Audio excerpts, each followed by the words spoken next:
যেহেতু কোরবানি আসুন,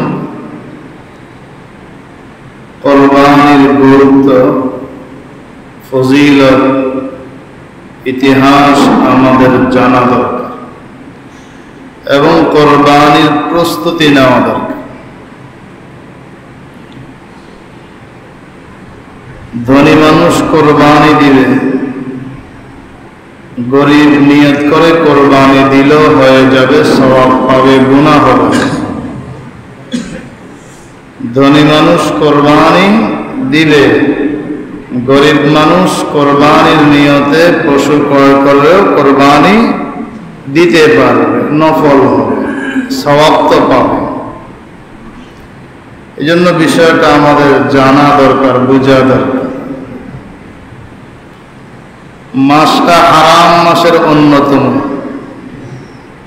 সম্মানিত মাসের এক মাস জিলকদ মাস। 4-5 দিন পরেই, 5 দিন পরেই জিলহজ মাস শুরু হয়ে যাবে। জিলহজের প্রথম দশক কোরবানি, প্রথম দশকে হজের আমল, প্রথম দশকে আরাফা, প্রথম দশকে এক এক দিনের রোজার ফজিলত, 1 বছরের গুনাহ আল্লাহ মাফ করে দেন। আরো জোরে আওয়াজ করে বলুন সুবহানাল্লাহ। আজকে যদি রোজা রাখেন 1 বছরের গুনাহ মাফ হবে, আগামীকাল যদি রাখেন। জিলহজের 10 ঈদের দিন রোজা রাখা তো হারাম নাকি? আল্লাহর বিধান একই বিধান, রোজা রাখা। ঈদের দিন রাখলে হারাম, পরে রাখেন এক রোজা, একদিনের সওয়াব, গুনাহ মাফ হবে।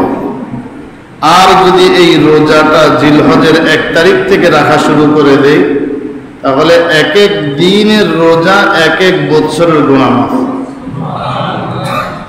জিলহজ মাসের 10 তারিখ, 9 তারিখ ইয়াউমে আরাফা, অর্থাৎ 9 জিলহজ, একদিন রোজা রাখেন, 2 বছরের সগীরা গুনাহ মাফ হয়ে যাবে। এটা কি অন্য কোনো দিন রাখলে হবে? আল্লাহর বিধান, দিনও দিয়েছেন আল্লাহ, কোরআন দিয়েছেন আল্লাহ, বিধান দিয়েছেন আল্লাহ। মাঝে মাঝে কিছু অফার আল্লাহ তাআলা দান করে থাকেন। ইমানদার সে অফারগুলো কাজে লাগানো দরকার। কাজে লাগানোই বিবেকবান মানুষের পরিচয়।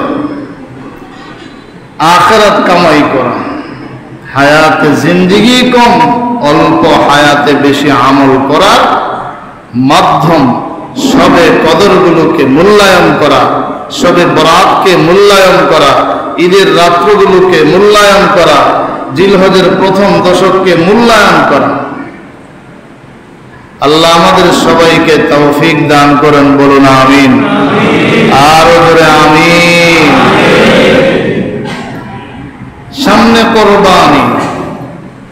আল্লাহ রাসূল বলেন যে কোরবানির সামর্থ্য আছে,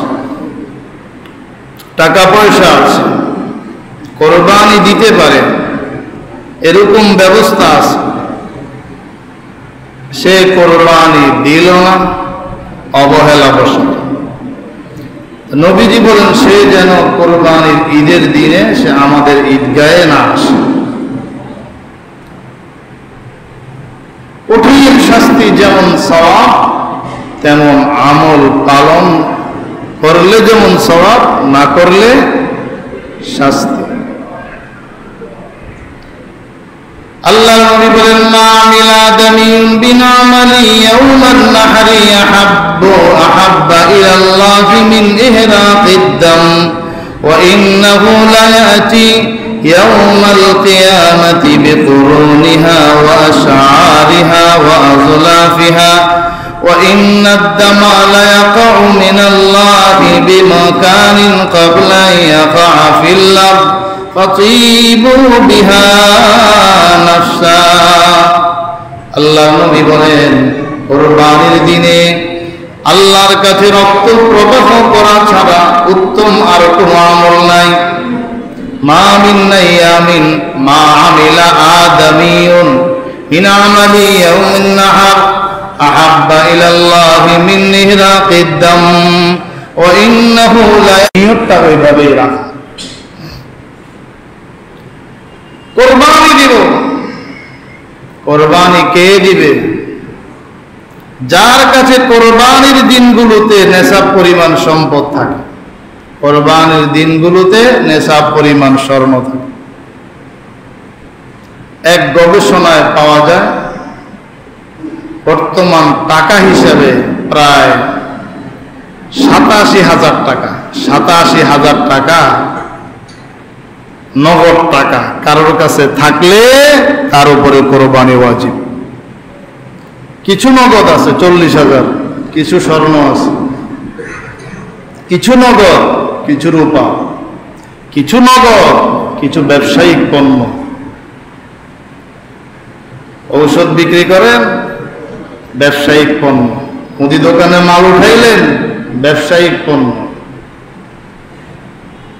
সিমেন্ট বিক্রি করেন, রড বিক্রি করেন, অথবা আপনার দোকানের যে এগুলো তো ব্যবসায়িক পণ্য, ব্যবসায়িক পণ্য না? এগুলো যদি হিসাব করা হয় তাইলে কোন মানুষটা এমন আছে যার উপরে কোরবানি ওয়াজিব না? কি বরং বাংলাদেশে বহু ফকির আছে যারা ভিক্ষা করে, ওদের উপরেও কোরবানি ওয়াজিব। কথা বলেন ঠিক না বেঠিক? যারা ফকির ভিক্ষা করে, আপনার আমার বাসায় অলংকার কম থাকতে পারে, বহু ফকিরের বাসায় বড়ি বড়ি অলংকার আছে না নাই? কোরবানির সময় আপনার ফ্রিজে গোশত নাই, থাকলে সামান্য 2-4 পোটলা, আর ফকিরের ফ্রিজ ভর্তি। এই কথা ঠিক না বেঠিক? এর মাঝে যদি দিনদার ফকির থাকে যে এটা আমার ব্যবসা, টাকা চাওয়া কামাই করা এটা আমার ব্যবসা, তাহলে সেও এখানে ভিক্ষা করবে, আরেক জায়গায় গিয়ে কোরবানি দিবে, বিপদ থেকে বাঁচার জন্য, আল্লাহর আযাব থেকে বাঁচার জন্য। কোরবানি, কোরবানি দিতে হবে হালাল টাকা থেকে। কোন টাকা থেকে? জোরে বলেন, কোন টাকা থেকে? কোন টাকা? হালাল টাকা, সুদের টাকা হালাল। হুজুর আল্লাহ মাফ করুক, আমি সুদ খাই না, হালকা হালকা ঘুষ খাই, ঘুষের টাকাও হারাম। ঠিক নেই? আর কথা বলেন না। হুজুর আমি সুদও খাই না, ঘুষও খাই না, শ্বশুর বাড়ি থেকে কিছু যৌতুক আনছি, হালাল না হারাম? আমি যৌতুক নিয়েও বিয়ে করি নাই, আমার বোনের হকটা আমি দেই নাই, হালাল না হারাম? তা হারামের বিভিন্ন সাইট আছে। ব্যবসা করেন, দোকানদারি করেন, মিথ্যা কথা বলে আপনি কামাই করেন, ওজনে কম দেন, এটা হালাল না হারাম? এক কথায় বোতল ব্যবসা করেন, বোতল জীবনে দেখলাম না। আবার নাকি কি ট্যাবলেটও আছে, আসেনি? দেখলাম না, দেখলাম না। হালাল না হারাম? যাই হোক, অবস্থা এমন যে হালাল পথে চলা বহু কঠিন। সমাজের খুব কমই মানুষ হালাল পথে চলতে পারে। সরকারি চাকরি করে, কোন চাকরি? বেতন কত? পুলিশের বেতন কত? র্যাবের বেতন কত? অফিসারের বেতন কত? কিন্তু ওনার যে বিশাল বড় বড় ভবন, সঠিকভাবে হালাল তরিকায় চলতে গেলে ভবিষ্যতের জন্য, সন্তানের জন্য কিছু করাটা কঠিন। ঠিক না বেঠিক? এই জন্য আমাদের একটু স্বভাব আছে, আমরা নিজের দোষ দেখি না, অন্যের দোষগুলো দেখি। নিজের দোষটাকেও গুণ হিসাবে পেশ করি আর অপরের দোষগুলো শুধু আমরা দেখি। এজন্য ভাইরা আমার দরখাস্ত, হারাম টাকা দিয়ে কোরবানি করলে কোরবানি কবুল হবে। আপনি আপনার বিভিন্ন সাইট আছে, তাহলে সেখান থেকে আপনি কি করবেন, হালাল যে খাতগুলো ওই পয়সাগুলো জমা, ওই পয়সাগুলো সংরক্ষণ করেন আর এটা দিয়ে কোরবানি দেন। কে কি বললো না বললো দেখার দরকার নেই। এই কথা ঠিক না বেরোবে? কোরবানি দিতে হবে। চোর চুরি করে গরু নিয়ে আসছে ইমাম সাহেবের সামনে ধরা হুজুর।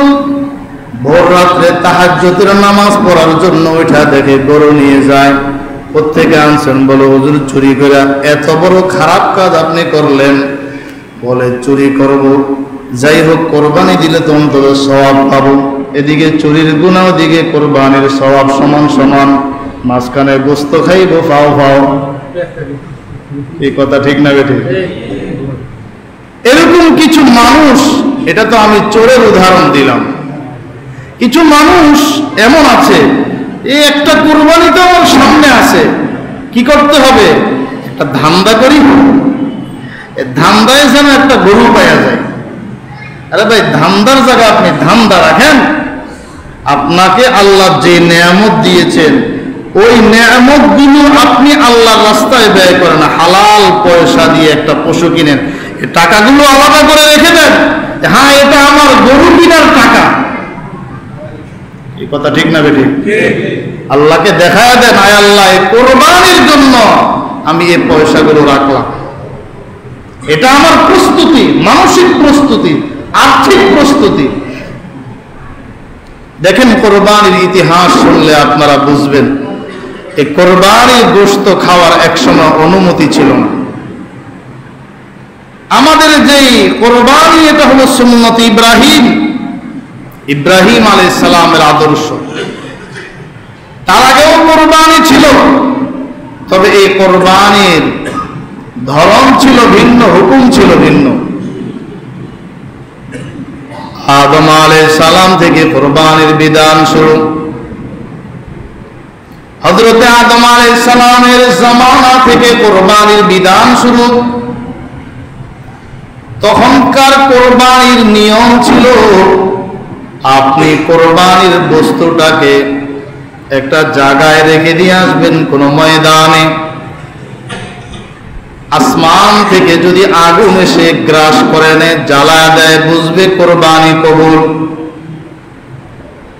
কিন্তু যদি আসমান থেকে কোনো আগুন এসে কোরবানির বস্তুটাকে না জ্বালায়, তখন বুঝতে হবে কোরবানি কবুল হয় নাই। খাবার কোনো সূরত ছিল না। পৃথিবীর সর্বপ্রথম মানব হযরতে আদম আলাইহিস সালাম, সর্বপ্রথম নারী হযরতে হাওয়া।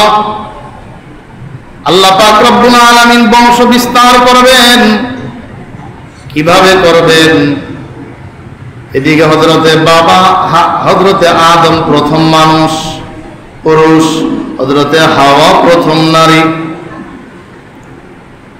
বিবাহের একটা ব্যবস্থা করতে হবে, তবে আপন ভাই বোন বিবাহ হালাল না হারাম? হারাম। আপন ভাই বোন বিবাহ হারাম না হালাল? জোরে বলেন, হালাল না হারাম? আপন ভাই বোন বিবাহ হারাম। আল্লাহ তখনকার হুকুম ছিল, হযরত হাওয়ার গর্ভে একসাথে দুজন বাচ্চা যমজ বের হতো, একজন ছেলে একজন মেয়ে, একটা পুত্র একটা কন্যা।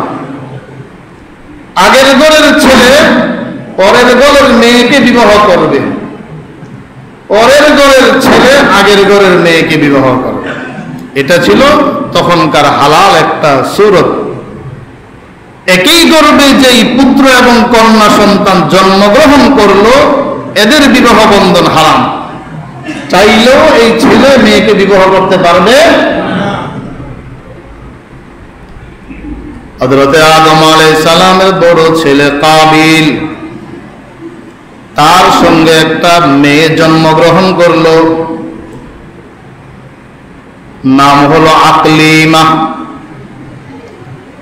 হযরত আদম আলাইহিস সালামের ঘরে হযরত হাওয়ার মাধ্যমে দ্বিতীয় প্রজন্ম, একটা মেয়ে একটা ছেলে, ছেলের নাম হাবিল, ছেলের নাম হাবিলের সঙ্গে যে মেয়েটা জন্মগ্রহণ করলো, এর থেকে কাবিলের সঙ্গে যে মেয়েটা জন্মগ্রহণ করলো একটু বেশি সুন্দরী।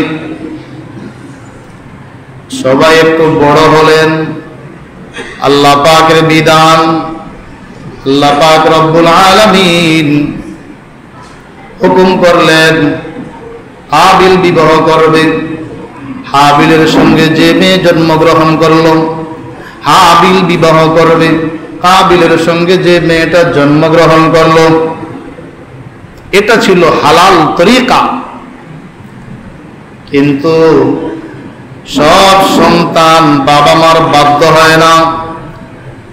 কাবিল জেদ ধরে বসে রইল, আমি তাকে বিয়ে করব না, আমার সঙ্গে যে মেয়ে জন্মগ্রহণ করেছে আমার আপন বোন, আমি তাকে বিবাহ করব।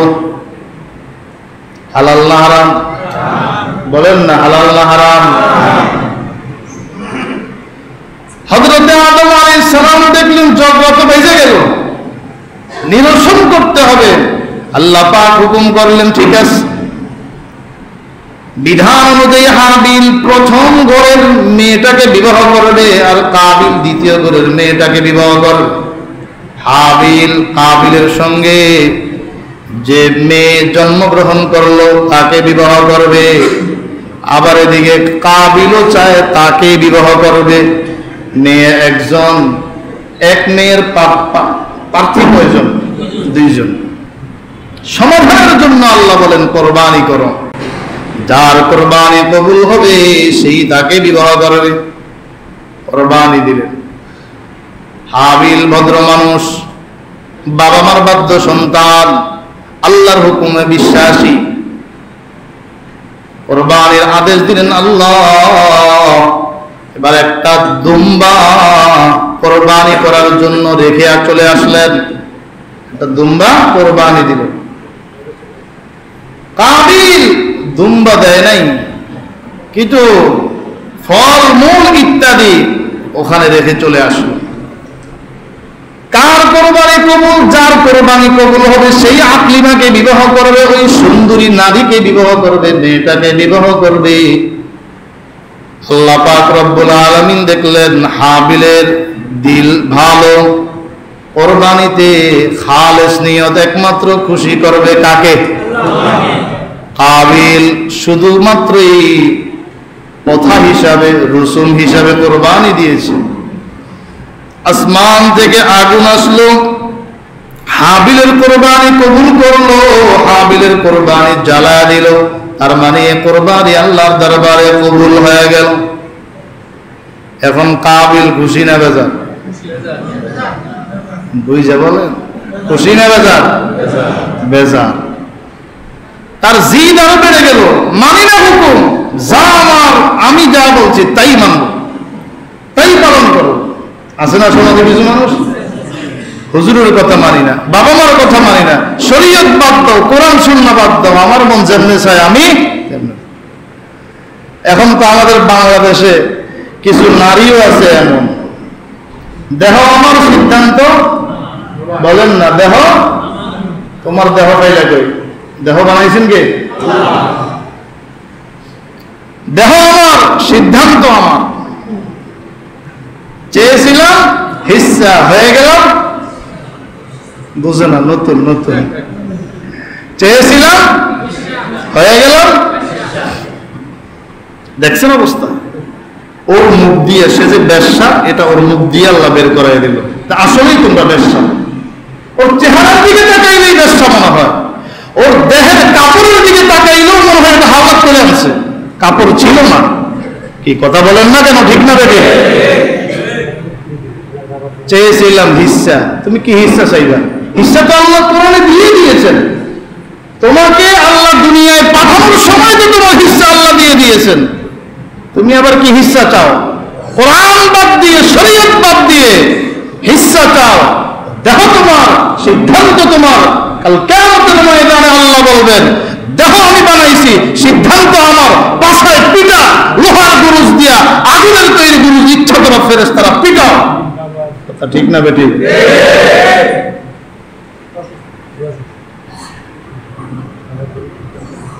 মগের মূল্য। এরা নারীর অধিকারের কথা বলে, নিজের অধিকারের খবর নাই, নিজের দেহের খবর নাই। আবার দেখলাম নারী সংস্কার যে কমিশনার তৈরি করা হলো, বিশাল বড় বড় নারী দিয়ে, একজনেরও বলে স্বামী নেই। এরা নারীর অধিকার দিব না? তোমরা যে অধিকার পাইছো, যদি ইসলামী হুকুমত থাকতো, ওমরের মতো আমিরুল মুমিনিন থাকতো, পিটায় সবগুলোরে কবরে ঢুকিয়ে দিত। কথা ঠিক না বেটি? এই সুযোগ তো এখনো বেঁচে থাকার অধিকার পাইছো, এই হিস্সা চলে না, কবরের হিস্সায় অপেক্ষা থাকো। 90% মুসলমানের রাষ্ট্রে আমরা কোরআন সুন্নাহর আইনে বিশ্বাসী। কোরআন সুন্নাহর আইনের বাহিরে কোনো সংস্কার আমরা মানি না। কোরআন সুন্নাহ বিরোধী কোনো সংস্কার আমরা মানি না। কার কি উদ্দেশ্য? দেশের আজকের এই পরিস্থিতি খুবই কঠিন পরিস্থিতি। বলুন, কে চায় ইসলামী খেলাফত? কে চায় কোরআনী আইন বাস্তবায়ন করতে? একদল আমেরিকার গোলামি, আরেক দল ভারতের গোলামি। চোরে চোরে খালতো ভাই। কথা ঠিক না বেঠিক? আবিল মানবে না, আল্লাহর বিধান মানবে না বলে আমি যা বললাম তাই আমি মানবো, এর বাহিরে আমি যাব না। হযরতে আদম তাদেরকে বোঝায়া নসিহত করে গেলেন বাইতুল্লাহ শরীফে হজ করার জন্য। এবার কাবিল হাবিলকে হত্যা করার জন্য পরিকল্পনা নিল, তোকে আমি রাখবো না, কারণ আমার দেহে শক্তি বেশি, আমি তোকে মেরে ফেলবো। হাবিল বলে, তুমি যতই বাহানা করো আমি তোমাকে মারবো না। আমি জানি আমি আল্লাহ, আমার আল্লাহকে ভয় করি, আমি তোমাকে মারবো না। আল্লাহ বলেন, ওয়াতলু আলাইহিম নাবা বানাই আদামা বিল হক ইয কাররাবা কুরবানান ফাতুকবিলা মিন আহাদিহিমা ওয়া লাম ইউতাকাব্বাল মিনাল আখার قال لأقتلنك قال إنما يتقبل الله من المتقين। পয়গম্বর আপনি মানুষগুলোর সামনে আদমের দুই পুত্রের কোরবানির বিষয়টা একটু পেশ করুন। إذ قربا قربانا فتقبل من أحدهما, কোরবানি করলো দুইজনের কোরবানি কবুল হয় নাই, একজনের কোরবানি কবুল করা হয়েছে। ওয়ালাম ইউতাকাব্বাল মিনাল আখার, অপরজনের পক্ষ থেকে কোরবানি কবুল করা হয় নাই। ক্বালা লা আকতুলান্নাক, এখন কারটা কবুল করবে কারটা করবে না সিদ্ধান্ত কার? আল্লাহ। এটা তো হাবিলের দোষ না। কোরবানি কবুল হইলে তো হইল না কেন? ক্বালা লা আকতুলান্নাক, তোমাকে আমি মেরে ফেলব। ক্বালা ইন্নামা ইয়াতাকাব্বালুল্লাহু মিনাল মুত্তাকিন। ভাইরা, আমার উপরে রাগ করলা কেন? এটা তো আমার ক্ষমতার বাহিরে, আমি তো পারি না। আল্লাহ পাক মুত্তাকি যারা, ইখলাসের সাথে যারা কুরবানি করে, গোশত খাওয়ার নিয়ত নয়, ব্যবসা করার নিয়ত নয়, সম্পদের নিয়ত নয়, মানুষ দেখানো নিয়ত নয়, শুধু আল্লাহকে খুশি করার জন্য যারা নিয়ত করে কুরবানি করে, আল্লাহ ওই মুত্তাকিনদের পক্ষ থেকে কুরবানি কবুল করেন। লাইন বাসাত্তা ইলাইয়া ইয়াদাকা লিতাকতুলানি মা আনা বিবাসিতি ইয়াদি ইলাইকা লিআকতুলাক, আমাকে মেরে ফেলার জন্য হাত বাড়াইবা, আমি তোমাকে মারার জন্য হাত বাড়াবো না। লাইন বাসাত্তা ইলাইয়া ইয়াদাকা লিতাকতুলানি মা আনা বিবাসিতি ইয়াদি ইলাইকা লিআকতুলাক ইন্নী আখাফুল্লাহ, আমি আমার আল্লাহকে ভয় করি। ভয় করি কাকে? জোরে বলেন, আমরা কাকে ভয় করি?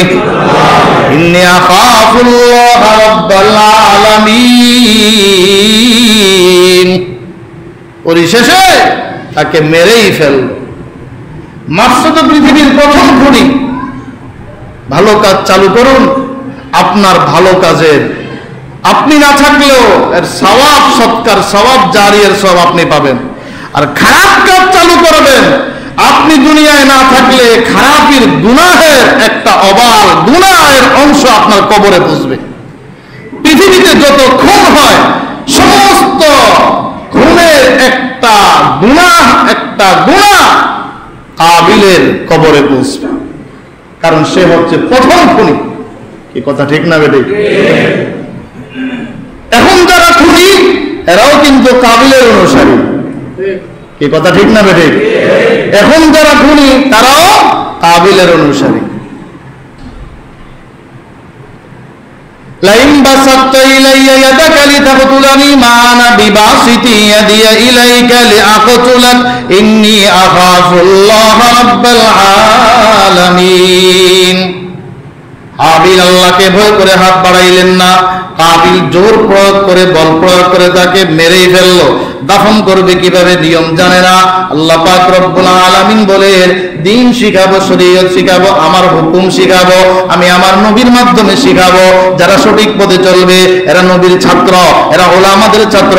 যারা সঠিক পথে চলবে এদের ছাত্র, এরা আমার মাধ্যমে আমার ছাত্র, নবীর মাধ্যমে ছাত্র, সাহাবীদের মাধ্যমে ছাত্র, ওয়ারাসাতুল আম্বিয়া উলামাদের মাধ্যমে ছাত্র।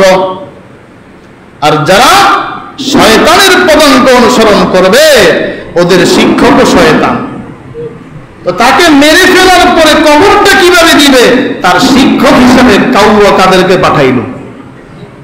কাকে? কাউয়া পাঠাইছে।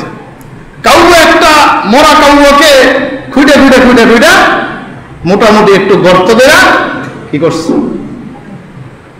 একে দাফন করছে।